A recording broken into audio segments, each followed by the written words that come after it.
Allô ma Lucie, what's up? Oui, j'ai revu Sacha. D'ailleurs, tu vas pouvoir le rencontrer. Il vient avec moi à la soirée de Lisa. Bon, je te raconte la dernière. Bah, ce midi, j'ai mangé dans un super resto avec mon boss. Et au moment où arrive l'addition, il se met à vanner le serveur et lui demande s'il peut payer en bitcoin. Bah si, j'en avais déjà entendu parler. Mais bon, quand mon boss a vu ma tête, il a compris que j'y connaissais pas grand-chose, quoi. Du coup, il m'a raconté l'histoire de 50 Cent. Tu la connais? Bah, en gros, en juin 2014, 50 Cent, il a sorti un album avec la possibilité de l'acheter en bitcoin. Du coup, il en a vendu pour 700 bitcoins, ce qui équivalait à l'époque à 400 000 $. Et maintenant, devine, depuis le début de l'année, ça vaut plus de 7 millions de $. C'est un truc de ouf, non? Oui, bah mon boss m'a expliqué. En fait, le bitcoin, c'est la principale monnaie virtuelle sur laquelle reposent les transactions de la blockchain. Bah pareil, je lui ai demandé ce que c'était que la blockchain. En gros, la blockchain, c'est un système informatique de certification de transactions, mais sans aucun intermédiaire. Bah, genre toi, par exemple, tu veux acheter un appart. Bah, tu vas d'abord devoir dealer avec le propriétaire de l'appart. Et ensuite, pour valider ton achat, tu vas aller chez le notaire pour signer les papiers. Bah, avec la blockchain, il n'y a aucun intermédiaire en fait. C'est directement la communauté de la blockchain qui va contrôler et valider ton achat avec ses ordinateurs contre une rémunération en bitcoin. Les transactions, elles vont être notées de manière indélébile dans un bloc. C'est une sorte de registre anonyme que tout le monde peut consulter, mais que personne ne peut modifier.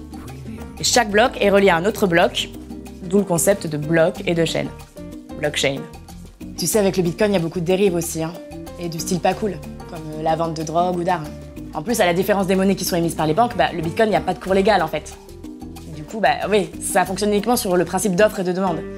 Donc, bah, avec les spéculateurs, c'est chaud, quoi. Mais c'est ça. À un moment, tout le monde s'est mis à en parler. Du coup, la spéculation, ça a complètement fait flamber le cours du bitcoin.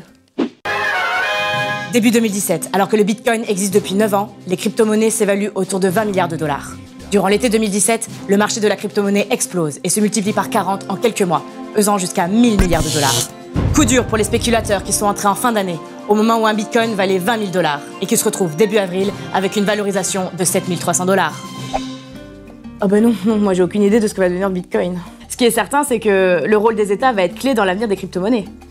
Bah va bien falloir les encadrer pour éviter les arnaques et les dérives. Hein. Mais ce qui est certain aussi, c'est que c'est un marché qui existe réellement maintenant. Il y a des spécialistes qui comparent la révolution de la blockchain avec celle d'Internet à l'époque, donc Bah c'est ça. C'est comme au casino.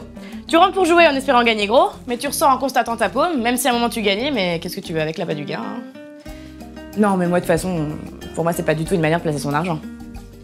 Bon, ma petite Lucie, je vais te laisser, je vais aller prendre une douche. Je vais aller rêver d'une piscine virtuelle remplie de bitcoin.